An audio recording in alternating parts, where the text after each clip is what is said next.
Hi friends, welcome to Morning Elms. In this video, we're going to talk about some of the records I picked up in February 2024.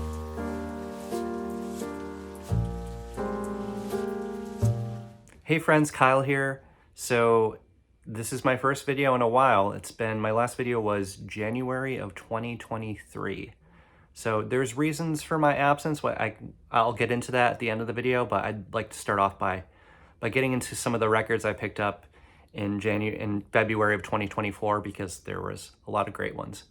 So the first record I picked up was The Closest Thing to Silence by Ariel, Kalma, Jeremiah Chiu, and Marta Sofia Honer. And this is off the International Anthem record label based out of Chicago, which I love.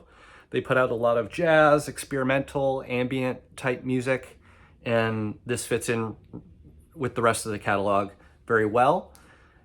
I really liked Jeremiah Chiu and Marta Sofia Honer's last album, the Oland Islands record, which was a little bit more rustic. This one is a little more futuristic sounding, I'd say, but it's still a really nice blend of acoustic elements. Marta Sofia Honer plays the violin. Jeremiah Chiu, he works with a lot of modular synthesizers. I believe he uses like the OP1 and samplers. And then Ariel Kalma, I wasn't really familiar with, but apparently they're a pretty renowned new age artist, a French new age artist. And this combination it just works really well. There's a lot of personality. Ariel Kalma can be heard describing their intentions and how they want to go about making the music throughout the record, which I thought was a nice touch. And it just is a really nice hypnotic ambient listen. If you're into that kind of thing, check this out. I always love International Anthem's little blurbs they put describing the record, and I'll read that off. Ephemeral, Elysian, electroacoustic collusion birthing a realized, humanized, multi-generational, polytechnological expression. So pretty far out stuff here. Comes on really nice thick vinyl. I always love their packaging. They always have the strip here. Just really great stuff. So really happy to have this in my collection.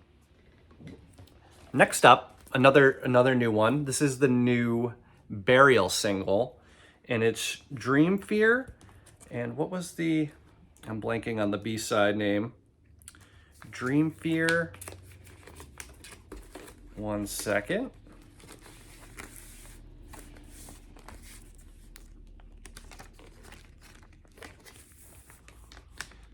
Boy Sent from Above.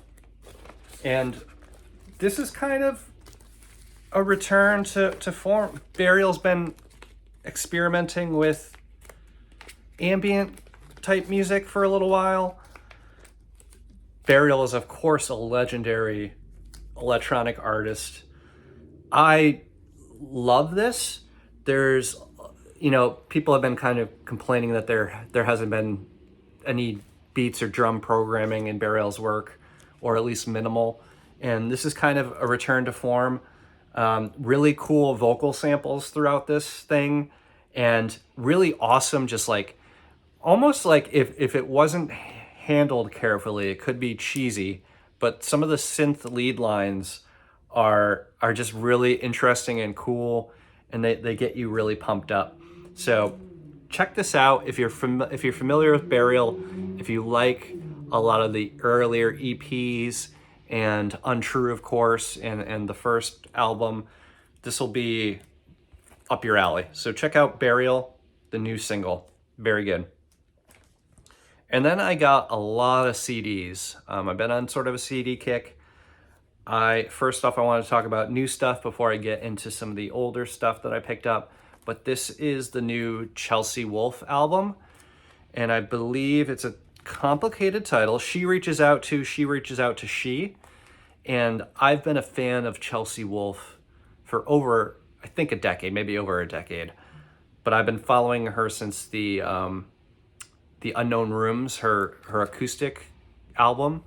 And this is so great. Chelsea Wolfe, she veers into a lot of different genres. She's done electronic work, as I just said. She's done some acoustic work. She's really tapped into some doom metal influences on her last few, or at least a couple records ago. She was really, it was almost like straight up doom metal. But this one is sort of going back to the electronics, bringing that back into the fold, also introducing some like trip hop influences and industrial influences, which I really love.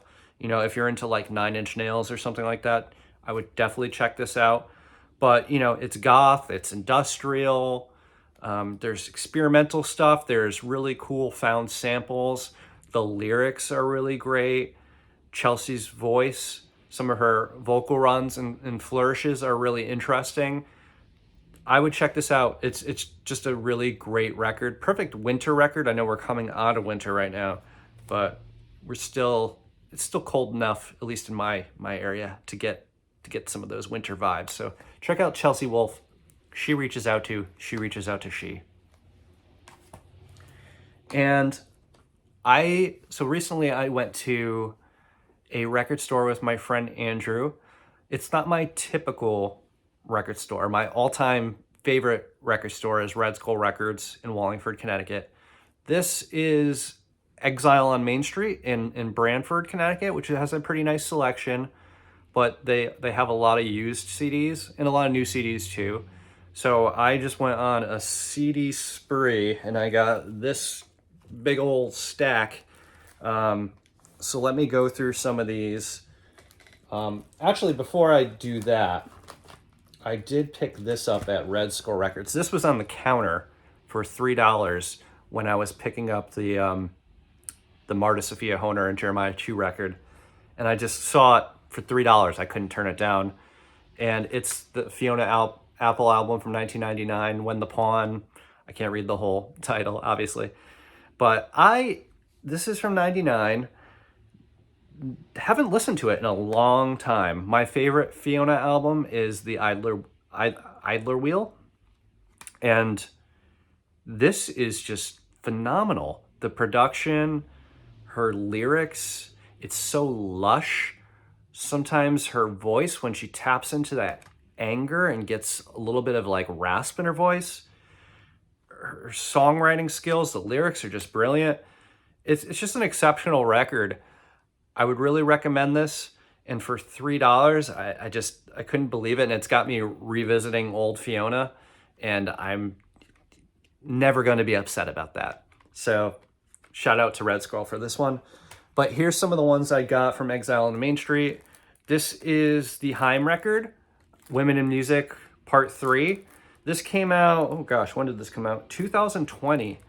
And this was like a very pivotal record for me and my now wife. We listen to this all the time. It's got great summer vibes. Songs like Los Angeles, The Steps, Gasoline is one of my faves. Summer Girl has got that incredibly, it's like inspired by Take a Walk on the Wild Side, but like an incredible saxophone sound.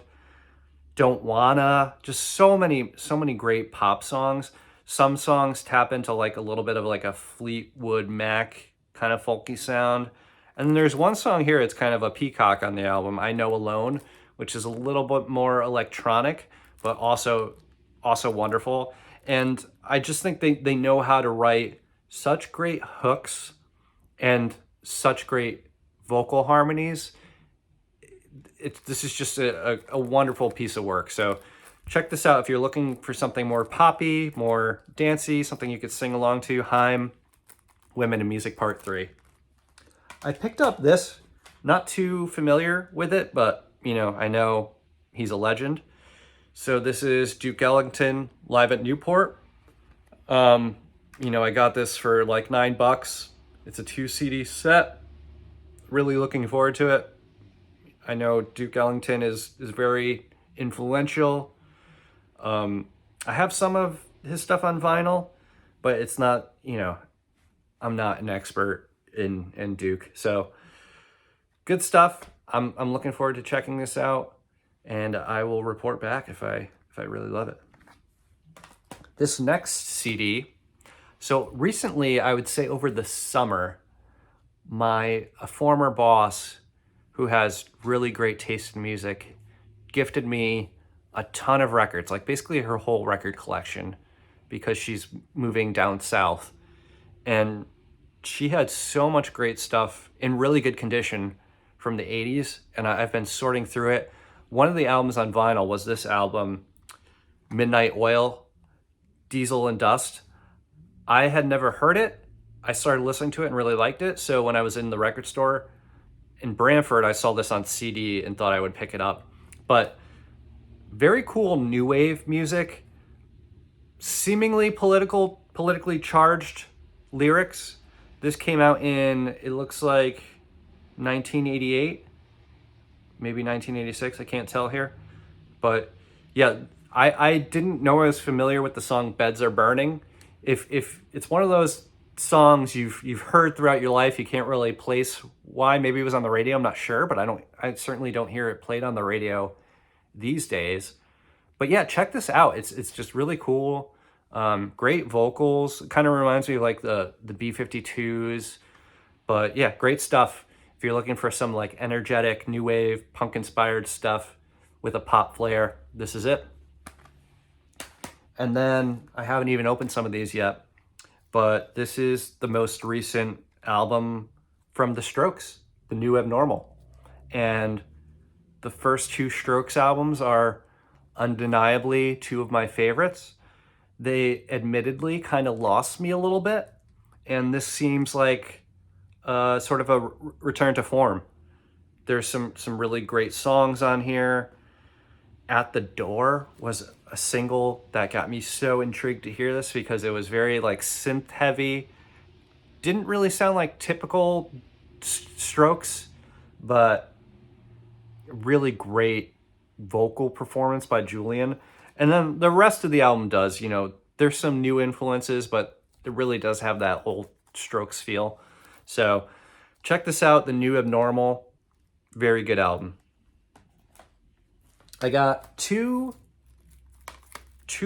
albums from the Deftones. The first one being Around the Fur, which is one of those records from childhood that, I had some bad taste. I liked some good stuff, some bad stuff. When you're a kid, when you're in grade school or middle school, that's typically the case. But Deftones are one of those bands I was into that have stayed with me throughout the years. This came out in, I believe, 1997. I can't get a date on here. Yeah, 97. But the opener, My Own Summer, just iconic for me in childhood. Just such a great song. Same thing with Be Quiet and Drive, another single. This is just a great album. And then followed up by, I also got Saturday Night Wrist, which I've read that the band themselves don't really love the record. I believe they worked with like a different producer than they typically did at the time. Obviously there was some heavy stuff going on with I think Chiu was still unfortunately in the coma, so it might have been their first album coming out of that after the accident, which was terrible.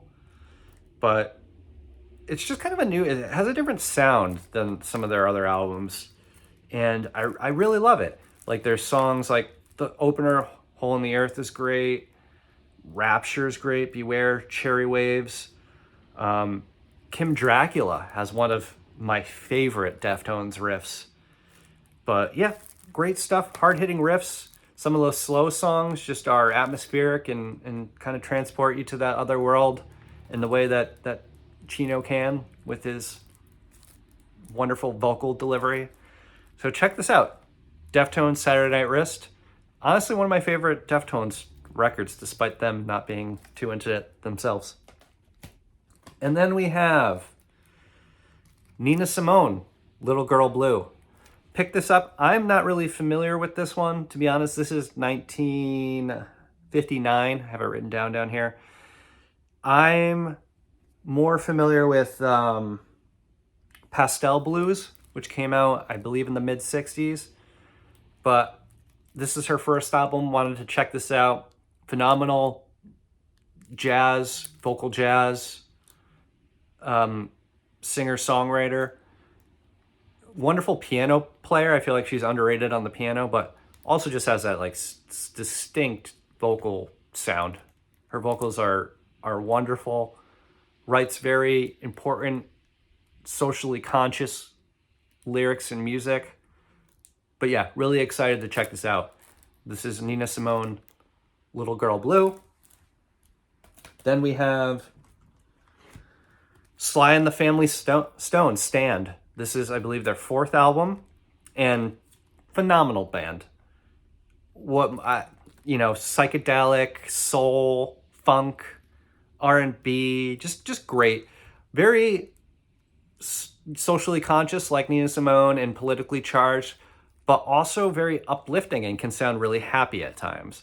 So it's their music can be very aware of the times and socially conscious, but also can sound good at a party. It's very versatile. So check out Sly and the Family Stone. Such an incredible band, such an important band. Love this. And then lastly, I got Love Deluxe by Sade, and this came out in 92. Not totally familiar with their work, but I know, I've heard some of it. Smooth Operator, obviously. But very sensual, R&B, cool soul, romantic. I put this on after I came home from the record store, and I mean this in the most sincere way. Such a compliment. I put it on and just took the most glorious nap. And some people might say, does that mean it's boring? No, that means it's relaxing. It just got me in such a nice mood, and I drifted off to sleep. But I do have to listen to it while I'm more aware and awake. But I loved what I heard, and I'm really looking forward to diving into this more. So that's Sade, Love Deluxe. And then lastly, I got a tape from Lake Mary, and I hope I'm pronouncing this correctly, but Pinyonpine. It's a collaborative album, and it's called It's Okay, You Can Open Your Eyes Now. And it's off a really cool label called Oral Canyon. They put out a lot of really interesting ambient stuff. I love their packaging. They're a smaller... They put out other formats than just tape, but I really love their cassettes. They got it's got this cool green. They have this really nice label on it.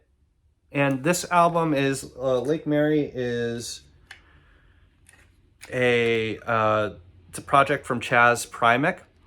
On this album, it looks like they play lap steel and also contribute some electronics, but usually I think they're more known as a guitarist, kind of a traditional guitarist, also kind of crossing over into the ambient world.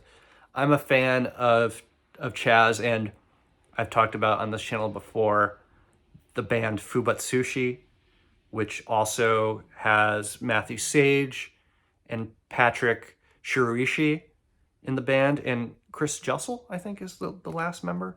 But just phenomenal. I can't wait. They're putting out new material this year, and I can't wait. But this is it looks like Pinyonpine is TJ Nelson, and they contribute a lot of different instruments. This the OP1, which is a really cool synth and sampler, the Siat Lambada and Plum Butter and Coco Quantus. I believe those are like modular synthesizers, which are really neat. They have like this wooden look to them. If you're interested in music, or if you play electronic music and you're not familiar with that, check it out, because they just have some really cool looking instruments. Yeah, but this looks like it was recorded live in Salt Lake City. It was also designed by Matthew Sage. Very cool. But yeah, I've been liking this. It's very ambient, droney. I was reading I'm reading Beloved by Toni Morrison, and I had thrown this on while I was reading that the other day, and it was just like a wonderful, wonderful companion to that read. Yeah, so I've been loving what I picked up. If you picked up any cool records, please let me know in the comments. I'd love to hear, love to talk music. Or if you're listening to anything especially good this month or last month, just let me know. And now I'd like to address kind of where I've been. I developed a pretty, a modest following. I think I got up to over 150 YouTube subscribers. But my last video was January 2023. And to be honest, I think I just got burnt out. I was recording and posting videos every week, and it's a lot of work to record, to edit, to promote them, and I just kind of got burnt out. And as a side note, in my personal life, I do digital marketing. It's the profession I'm in. So I think kind of doing that for 8 hours a day or more, and then coming home and editing videos, and it just was a lot, and it kind of took the joy out of it for me. So it's my intention this year, and I like to use that word. I was watching one of my favorite YouTubers, the channel Supposedly Fun. The person that runs it is named Greg. It's a book channel. They talk about books. But he said that he doesn't like to describe things as goals. He likes to describe that as intentions because it's less pressure. And I intend to post on YouTube on a somewhat regular fashion, maybe once a month, 2 a month if I'm feeling frisky. But I realize I just can't do it at the level I was doing it before. And I was really focused on like trying to do this, trying to build the channel. And I think it just became too much. So I'm taking a more modest approach this time around. I do a few other reasons. I was planning a wedding that year, so in 2023, and there was a lot of work done there, and I did get married in July, which was the best day of my life. So yeah, just planning the wedding, there was a lot going on there, and I started making music on my own as well, which took up a lot of my free time. I've been making kind of like ambient music, a lot of it inspired by someone like Mary or Matt Sage. So I've been really enjoying that creative outlet. And I don't know, I'm 35 years old, about to be 36 next month. And I find it really hard to have multiple hobbies. I don't know if you guys agree with me. If you feel that same way, please post things, post it in the comments. But I find it's really difficult. Like, I wanted to create music, but I also wanted to keep this channel, and I was having a hard time doing both in my free time. And I don't even have kids, and we don't plan on having kids. So people that have kids out there and that you're doing this YouTube thing, so much props to you. Especially, if you're working full time, doing this YouTube thing, parenting, whatever you got going on. It's a labor of love for sure. And it's hard to fit all these things in to your, you only have 24 hours, and a portion of that you're only awake for. So it's tough to do. But it's my intention to kind of get this back going on a reserved basis. I hope you'll follow me along on this journey. Hopefully, as I said, I intend to post more. I post a little bit more on Instagram at Morning Albums. So if you're interested in what I'm up to, maybe that's a good place to follow me. I also I feel like I kind of boxed myself in with the morning album's name. And I really want to talk about just things I like in general. I'm really into books, particularly literally lit fic. I really like literary fiction. So I want to talk about that. I love film. I love television shows. I like sports. I probably won't talk a lot about sports, but yeah, I like a lot of different things, and it's what keeps me happy. So I just want to talk about the things I love. I don't like to trash things. I don't think I know there's a place for criticism and and like being an art critic, but that's not really what I'm trying to do here. Just sharing things that I love, curating stuff that you might like. So thanks for watching. Let me know if you picked up anything good this past month. Let me know if you relate to anything I just said. Sorry if I went a little too personal. But I think I want to be more vulnerable too. And I realized I want to be more articulate, and I feel like this is a good avenue to do that. I feel like I often stumble on my words and just have a hard time expressing myself. So I feel like talking to a camera like this will be good practice. And I've probably and you knowed and throughout this video, but I'm hoping to limit that. So that's an intention of mine too. So thanks a lot for watching. I hope you have a great day. I hope it's filled with a lot of things you love and a lot of people you love.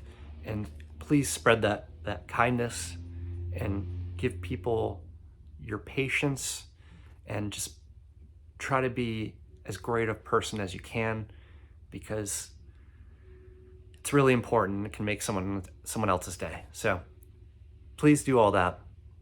Sorry for the rant. Thanks for watching. Take care.